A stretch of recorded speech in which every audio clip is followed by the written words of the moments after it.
நாளைக்கு வந்து cup cake order கொஞ்சம் இருக்குது. கஸ்டமர் வந்து ஒரு 6 கப் கேக் மட்டும் கேட்டிருந்தாங்க, வித் ஃப்ராஸ்டிங்கோட கேட்டிருந்தாங்க.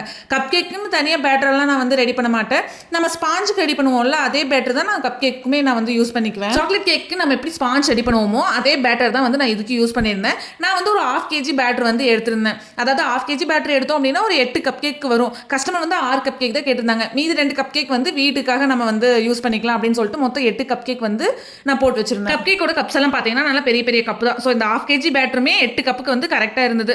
ஸோ பேட்டர் எல்லாம் ரெடி பண்ணி நைட்டே வந்து கப் கேக்கோட ஸ்பாஞ்ச் எல்லாம் ரெடி பண்ணி வச்சு ஓவர் நைட் கப் கேக் வந்து ரெஸ்ட் பண்ணிட்டு மார்னிங் எந்திரிச்சதுமே ஃப்ராஸ்டிங் பண்ணி கஸ்டமருக்கு வந்து டெலிவரி பண்ணிட்டேன். எப்பவுமே ஃப்ராஸ்டிங் பண்ணுறதுக்கு முன்னாடி லைட்டாக வந்து அந்த ஸ்பாஞ்சில் நான் சுகர் சிரப் ஆட் பண்ணுவேன். ஏன்னா அப்போ வந்து அந்த ஸ்பாஞ்ச் நல்லா ஜூஸியாகவும் இருக்கும், சாஃப்டாகவும் இருக்கும், சாப்பிட்றதுக்கும் நல்லா இருக்கும். நம்ம எப்படி கேக் சாப்பிட்றோமோ அதே ஃபீலிங்கில் வந்து இருக்கும். நம்ம கிட்ட ப்ரௌனியுமே அவைலபிளாக தாங்க இருக்குது. ராகி ப்ரௌனி இருக்குது, நார்மல் ப்ரௌனி இருக்குது, பிளாண்டியுமே பண்ணிட்டு தான் இருக்கும்.